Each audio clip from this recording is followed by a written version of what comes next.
Bom dia a todos, salve Maria. História de uma alma. Capítulo 3, Anos Dolorosos. Tinha meus 8 anos e meio quando Leônia deixou o internato e tomei o lugar dela na abadia, pensionato mantido pelas monjas beneditinas. Ouvi dizer muitas vezes que o tempo passado em colégio é o melhor e o mais doce da vida. Para mim não foi assim.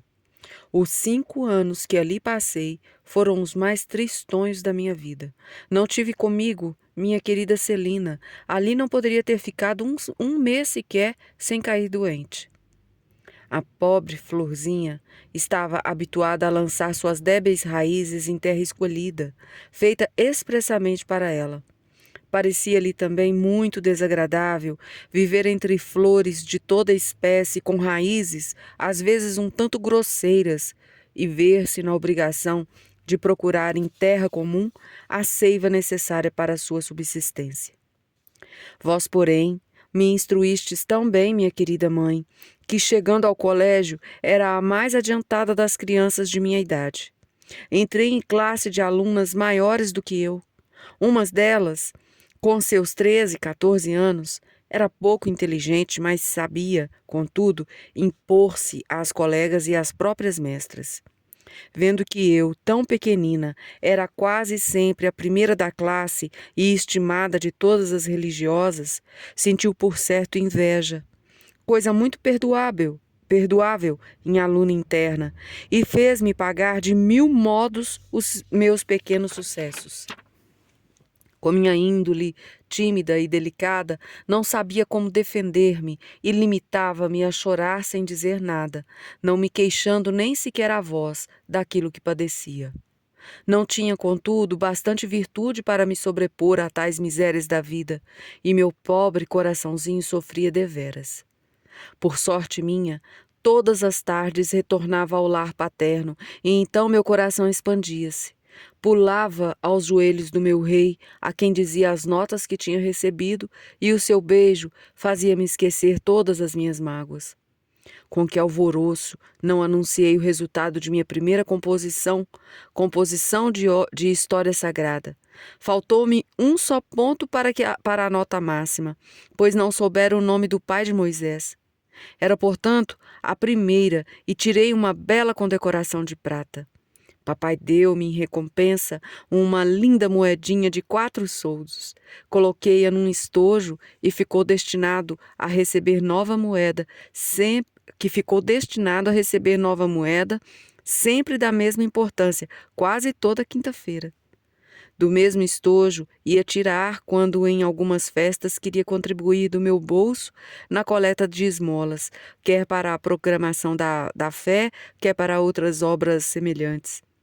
Encantada com o bom êxito de sua aluninha, Paulina deu-lhe de presente um lindo arco de brincar, com o fito de encorajá-la e continuar bem estudiosa. A pobrezinha tinha real necessidade das alegrias de família, sem as quais a vida de colégio lhe seria árdua demais. Quinta-feira de tarde não havia aulas. Não era, porém, como as folgas dadas por Paulina. Não ficava no mirante com papai. Tinha que brincar, não com minha Celina, o que me agradava quando sozinha com ela, mas em companhia de minhas priminhas e das meninas Maldelonde, primas irmãs de Joana e Maria Guerin. Era para mim verdadeira mortificação, pois não sabia brincar como as demais crianças, não era companheira agradável. No entanto, sem o conseguir, fazia todo o meu possível para imitar as outras. Sentia muito tédio, principalmente quando tinha que passar toda a tarde a dançar quadrilhas. A única coisa do meu gosto era ir ao Jardim da Estrela. Tomava então a dianteira em toda a parte, a colher flores em profusão e saber descobrir as melhores. Provocava a inveja de minhas coleguinhas. Ao que também me agradava era ficar por acaso a sós com a Mariazinha. Por já não contar com Celina Maldelonde, que a levava a jogos ordinários, deixava-me livre escolha, e eu escolhi então um jogo inteiramente novo. Maria e Teresa davam-se ares de 2 anacoretas, que não dispunham senão de uma mísera choupana, de um pequeno trigal e de alguns legumes para cultivar. A vida deles decorria de uma contemplação contínua, isto é, um dos anacoretas substituía o outro na oração, quando era preciso ocupar-se com a vida ativa. Tudo se fazia num acordo, num silêncio, em modos tão religiosos que era perfeito. Quando titia vinha buscar-nos a passeio, nosso jogo continuava até a rua. Os dois anacoretas recitavam juntos o terço, valendo-se dos dedos a fim de não exibir sua devoção ao público indiscreto. Um dia, entretanto, o mais novo dos anacoretas descuidou-se. Tendo recebido um bolo para a merenda, traçou rasgado sinal da cruz antes de comê-lo, o que provocou o riso de todos os profanos do século. Maria e eu tínhamos sempre os mesmos palpites, os próprios gostos afinavam-se tão harmoniosamente que certa vez, numa união de vontades, passou da conta. Ao voltarmos, uma tarde da abadia, disse a Maria: "Conduze-me que vou fechar os olhos." "Eu também quero fechá-los", respondeu-me. Dito e feito. Sem discutir, cada qual pôs em obra sua vontade. Estávamos na calçada, não havia o que temer dos veículos. Depois de agradável caminhada de alguns minutos, tendo apreciado o gozo de andar sem ver, as duas estorvadinhas tombaram juntas por cima de umas caixas colocadas à porta de uma loja, por outra. Derrubaram-nas. Muito encolerizado, saiu o negociante para levantar a mercadoria. As duas cegas voluntárias se levantaram por si mesmas em boas condições e corriam a passos largos, com olhos arregalados, enquanto ouviam as justas reprimendas de Joana, que ficara tão zangada quanto o negociante. Por isso, para nos punir, resolveu separarmos uma da outra. E daquele dia em diante, Maria e Celina iam juntas, enquanto eu caminhava com Joana. Isto pôs um termo à nossa demasiada união de vontades. Não foi um mal para as mais velhas, que nunca entravam em acordo e discutiam durante todo o trajeto. Desta forma, a paz foi completa. Nada disse ainda a respeito de minhas íntimas relações com Celina. Se fosse mister narrar tudo, não poderia chegar ao fim. Em Liseu, inverteram-se os papéis. Celina tornara-se uma criança terrivelmente arteira e boliçosa, enquanto Teresa já não passava de uma menininha muito tratável, mas chorona a mais não poder. Isto não impedia que Celina e Teresa crescessem cada vez mais em sua mútua afeição. De vez em quando, havia algumas pequenas discussões sem maiores consequências, e no fundo, elas sempre se entendiam.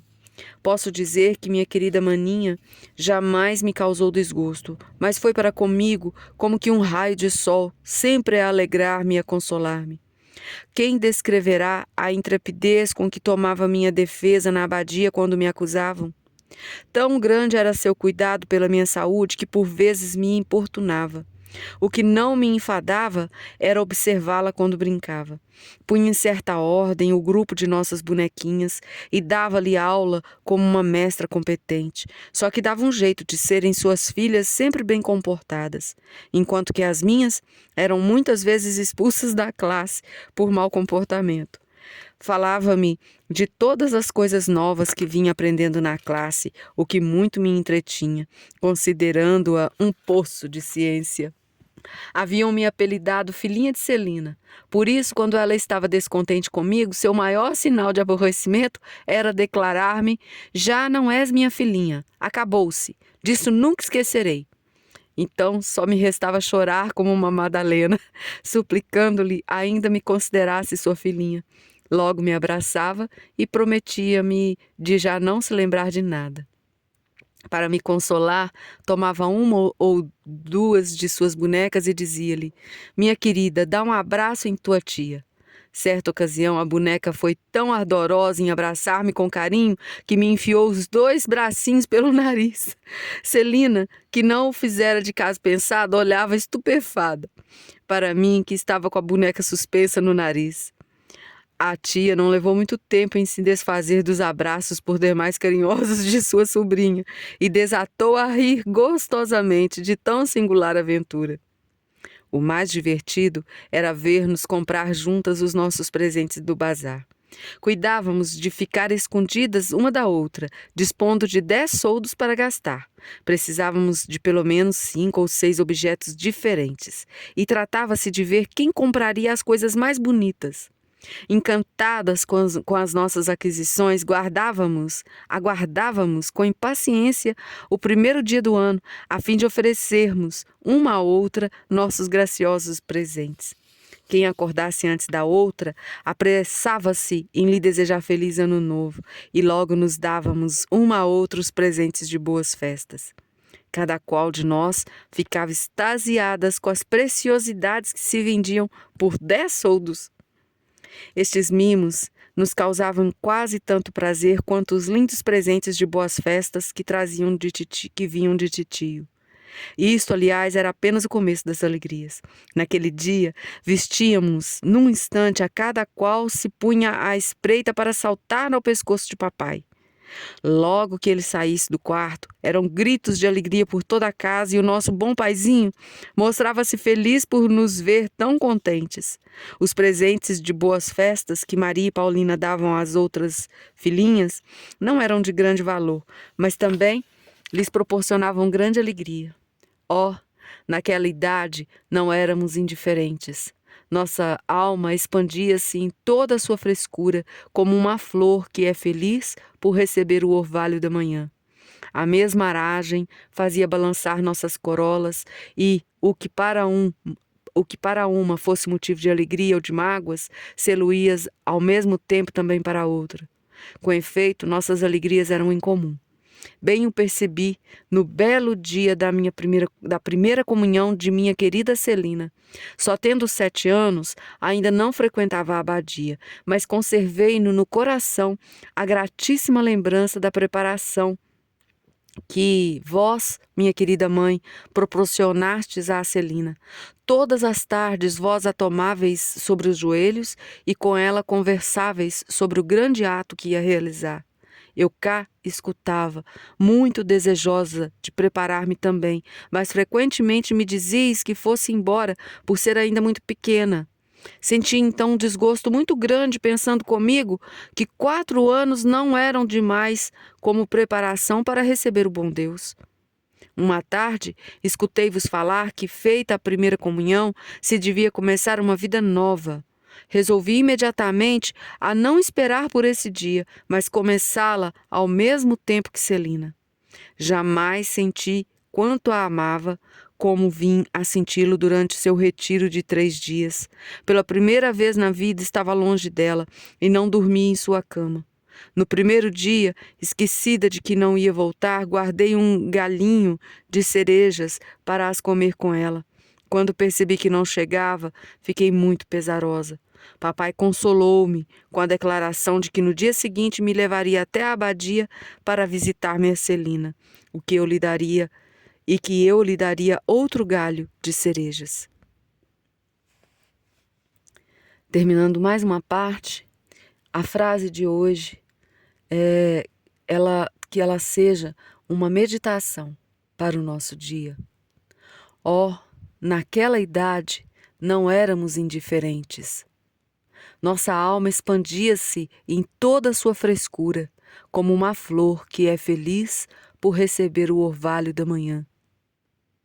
E nós já agradecemos a nosso Senhor por estarmos hoje vivos e recebendo este ar que gratuitamente Ele nos dá, e esta vida que gratuitamente Ele nos dá para conhecê-lo, amá-lo e servi-lo.